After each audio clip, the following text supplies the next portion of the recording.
وہ راز اور اسباب جو شاہجہاں کے عروج و زوال کا سبب بنے ہمارے لیے کس طرح مشعل راہ ہو سکتے ہیں، آج کی اس ویڈیو میں اس پر بات کی جائے گی۔ آج کی اسٹوری کے پس منظر میں ایسا شاندار اور تیر بہدف عمل جو مائنڈ چینجر بھی ہے اور لائف چینجر بھی، یہ بھی آپ کو آج کی اسی ویڈیو میں بتایا جائے گا۔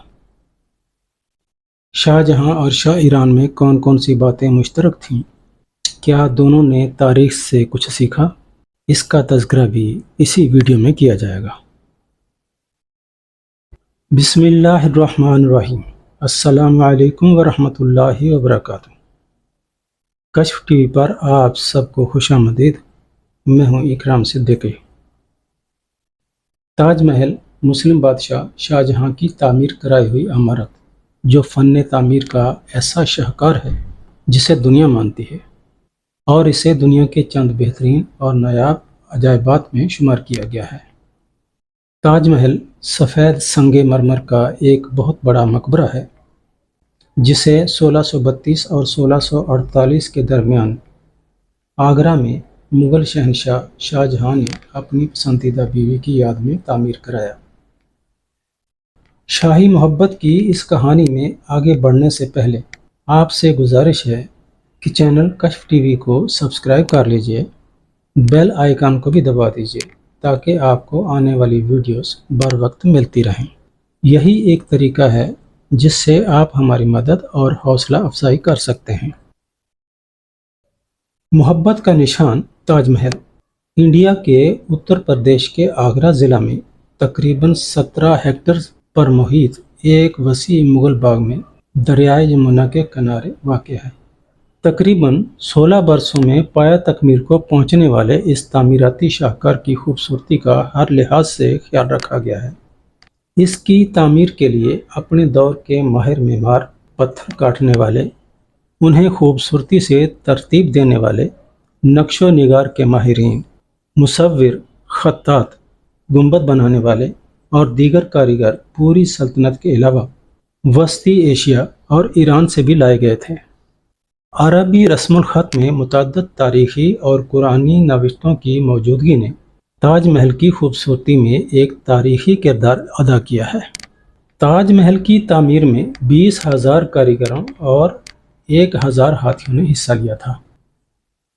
استاد احمد لاہوری تاج محل کے اصل معمار تھے۔ ہندوستان کے اندر جتنی تاریخی عمارتیں ہیں، تعمیراتی حسن اور خوبصورتی میں تاج محل کا درجہ ان سب سے بلند ہے۔ شاہ جہاں اور ممتاز محل کی لو سٹوری بھی دلچسپی سے خالی نہیں۔ ممتاز محل کا اصل نام ارجمند بیگم تھا۔ شاہ جہاں نے پہلی بار اسے آگرہ کے بازار میں اس وقت دیکھا تھا جب وہ وہاں ریشم اور موتیوں کی مالا فروخت کر رہی تھی۔ حالانکہ شاہ جہاں کے پاس اس وقت 2 بیویاں پہلے سے موجود تھیں، اس کے باوجود ارجمند بیگم شاہ جہاں کو ایسی بھائیں کہ پہلی ہی نظر میں دل ہار بیٹھے۔ ارجمند بیگم ایک ایرانی تاجر کی بیٹی تھی۔ شاہ جہاں رئیس تاجر سے اس کی بیٹی کا رشتہ مانگ رہا تھا، لیکن بات نہیں بن رہی تھی۔ بادشاہ بھی کہاں ہار ماننے والا تھا۔ 5 سال تک اس کا پیچھا کرتا رہا اور پھر بالآخر 1612 میں وہ اسے اپنی تیسری بیوی بنانے میں کامیاب ہو گیا۔ اس نے ارجمند بیگم کو ممتاز محل کا نام دیا، یعنی محل کا زیور۔ اسے آپ محل کی آبرو بھی کہہ سکتے ہیں۔ ایک ایسا بادشاہ جو ہر طرح سے صاحب اختیار تھا، اسے ارجمند بیگم کو منانے اور ہندوستان کی ملکہ بننے پر راضی کرنے میں بادشاہ کو 5 سال لگے۔ یہ ایک حیرت کی بات ہے۔ شاہ جہاں نے اپنی اس تیسری بیوی سے محبت کا حق ادا کر دیا۔ اس نے اپنی بیوی کو دیگر ضروریات پوری کرنے کے ساتھ ساتھ کبھی خالی پیٹ نہ رکھا۔ نتیجہ یہ نکلا کہ وہ بالآخر 14ویں بچے کی پیدائش کے موقع پر دنیا سے رخصت ہو گئی۔ شاہ جہاں کو ممتاز محل کی موت کا بہت دکھ پہنچا۔ جدائی کے صدمے کی وجہ سے اس نے 1 سال تک مملکت کے امور میں کوئی دلچسپی نہ لی اور اس سے اگلے 1 سال تک اس نے رنگین کپڑے پہننا اور خوشبو لگانا ترک کر دیا تھا۔ باقی ساری بیویاں مل کر بھی شاہ جہاں کے اس دکھ کا ازالہ نہیں کر پا رہی تھی۔ نہ جانے کیا جادو تھا ارجمند بیگم میں۔ شاہ جہاں بادشاہ تھا، اس کے پاس دولت کی کمی نہ تھی۔ وہ دولت جو اس نے وسیع و عریض ہندوستان کے غریب عوام سے ٹیکسوں کی صورت میں سمیٹی تھی، اس دولت سے اس نے اپنی چہیتی بیگم کی قبر پر ایک شاندار مقبرہ تعمیر کرنے کا فیصلہ کیا۔ ہندوستان کے ایک بڑے شاعر رابندر ناتھ ٹیگور نے تو تاج محل کو وقت کے گال پر آنسو کا قطرہ کہا، لیکن جدت پسند شاعر ساحر لدھیانوی نے شکوہ کرتے ہوئے کہا ہے، ایک شاہ نے دولت کا سہارا لے کر ہم غریبوں کی محبت کا اڑایا ہے مذاق۔ سوال یہ ہے کہ شاہ جہاں نے اپنی بیوی کی یاد میں مقبرہ ہی کیوں بنوایا؟ وہ علم و عرفان بانٹنے والی کوئی یونیورسٹی بھی بنوا سکتا، اور اس کے سامنے 11ویں صدی عیسوی میں برطانیہ کی آکسفورڈ اور 12ویں صدی عیسوی میں کیمبرج یونیورسٹیوں کے قیام کی مثالیں بھی موجود تھیں۔ لیکن اس طرح کے کسی تعلیمی ادارے کا قیام شاہ کی ترجیح نہیں تھا۔ وہ اس طرح کی شاہ خرچیوں سے کوسوں دور تھا۔ ہو سکتا ہے اس نے یہ سوچا ہو کہ اگر عوام کو علم و ہنر اور عقل و شعور دینے والے تعلیمی ادارے قائم کر دیے تو ان کی اپنی بادشاہت تو گئی۔ حالانکہ بادشاہت تو ویسے بھی چلی گئی تھی۔ کیسے چلی گئی تھی اس کا اندازہ آپ کو اگلے چند ہی لمحوں میں ہونے والا ہے۔ جہانگیر بادشاہ کا تیسرا بیٹا مرزا شہاب الدین محمد خرم، جو شاہ جہاں کہلایا، اس نے اپنے تیسرے بیٹے دارا شکوہ کو اپنا ولی عہد نامزد کر دیا تھا، لیکن اس کے ایک بیٹے اورنگزیب کو اپنے باپ کا فیصلہ پسند نہ آیا اور اس نے بغاوت کر دی۔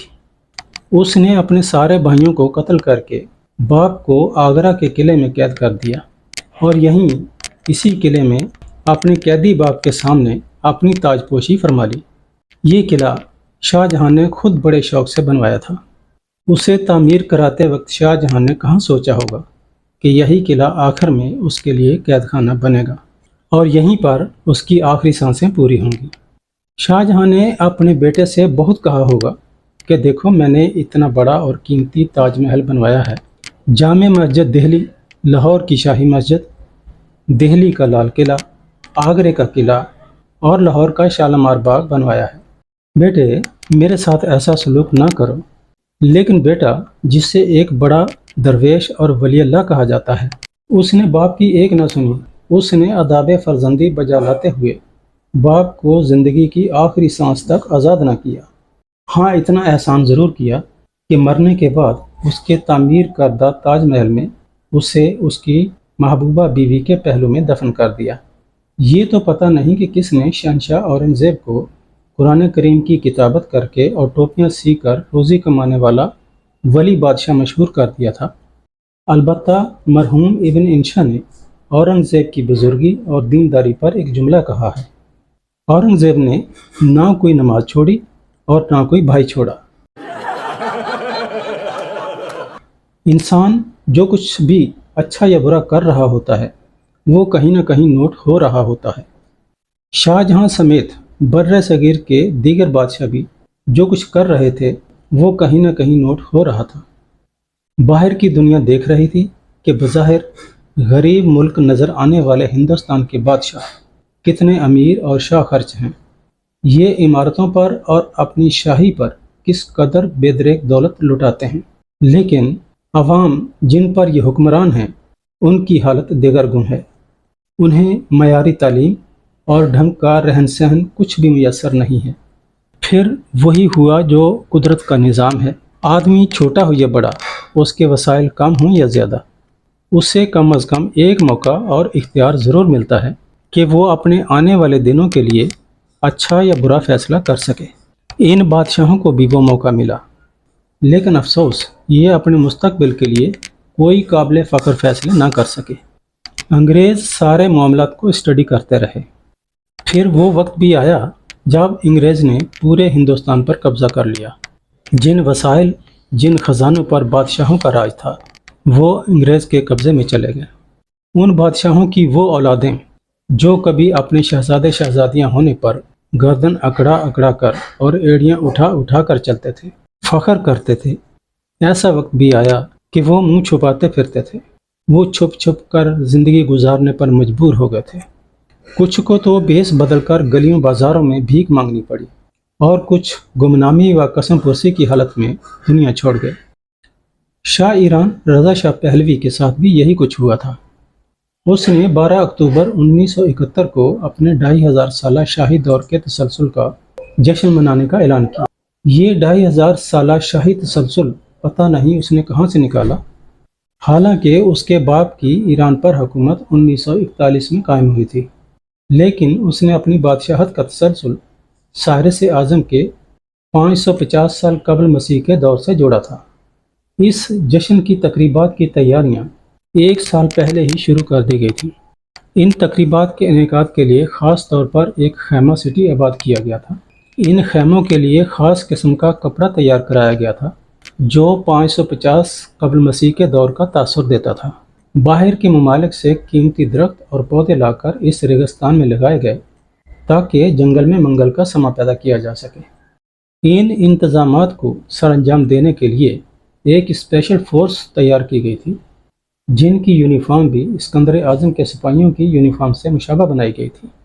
اس تقریب کو 4 چاند لگانے کے لیے 50,000 گانا گانے والے پرندے یورپ سے منگوائے گئے تھے۔ دنیا بھر کے ممالک کے سربراہوں کو اس جشن میں شرکت کی دعوت دی گئی تھی۔ پہلے سے تیار شدہ لگژری اپارٹمنٹس، جن کے چاروں اطراف روایتی 50 خیمے تھے، ان کو ایک مرکزی چشمے کے گرد ستاروں کے انداز میں ترتیب دیا گیا تھا۔ ریگستان میں ان خیموں کے ارد گرد بے شمار درخت لگائے گئے تھے تاکہ یہ بتایا جا سکے کہ اسکندر اعظم والا قدیم دور کیسا نظر آتا تھا۔ ہر خیمے کو ان کے متعلقہ ممالک میں حاضرین کے لیے براہ راست ٹیلی فون اور ٹیلیکس کنیکشن فراہم کیے گئے تھے۔ اس پورے جشن کو سائٹ سے سیٹلائٹ کنیکشن کر کے پوری دنیا میں ٹیلی ویژن کے ذریعے دکھایا گیا تھا۔ کیٹرنگ کی خدمات میکسم کے ڈی پیرس کی طرف سے فراہم کی گئی تھی، جس نے تقریباً 2 ہفتوں کے لیے پیرس میں اپنا مشہور زمانہ ریسٹورنٹ شاندار تقریبات کی فراہمی کی خاطر بند کر دیا تھا۔ شاہ کی ان تقریبات میں ضیافت کی نگرانی اس مشہور ہوٹل کے مالک میکس بلوٹ نے خود کی۔ لینون جیسے نامور ڈریس میکر نے شاہی گھرانے کے یونیفارم کو ڈیزائن کیا۔ 250 سرخ مرسڈیز بینز 600 لیموزین کاریں مہمانوں کو ایئرپورٹ سے لانے لے جانے کے لیے استعمال کی گئیں۔ تمام ممالک کے سربراہوں کے ساتھ دنیا بھر کے ٹی وی چینلز، صحافیوں، ادیبوں اور فوٹوگرافروں کو بھی ان تقریبات کی کوریج کے لیے بلایا گیا تھا۔ ان میں انڈیا کی مشہور ادیبہ قرۃ العین حیدر نے بھی شرکت کی تھی۔ قرۃ العین حیدر نے ایک جگہ رپورٹ کیا ہے کہ تقریبات میں 500 سے زیادہ ڈشز مہمانوں کو کھانے کے لیے پیش کی گئی تھیں۔ ان میں ایک ڈش ایسی تھی جس میں ایک خاص قسم کے پرندوں کی صرف زبان پکائی گئی تھی۔ اندازہ کیا جا سکتا ہے کہ اس ڈش کی تیاری کے لیے کتنے پرندوں کو پھڑکایا گیا ہوگا۔ یہ سارے شاہانہ انداز اور اخراجات دنیا نے اپنی آنکھوں سے دیکھے اور کہیں نہ کہیں نوٹ بھی ہوئے۔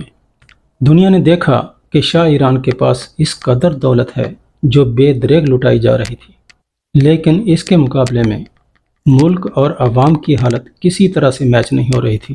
پھر ہوا یہ کہ اس جشن کے تھوڑے ہی عرصے بعد شاہ کے زوال کا آغاز ہو گیا اور آنے والے چند ہی سالوں میں حالات یہاں تک پہنچے کہ شاہ ایران کو اپنا ملک چھوڑنا پڑا۔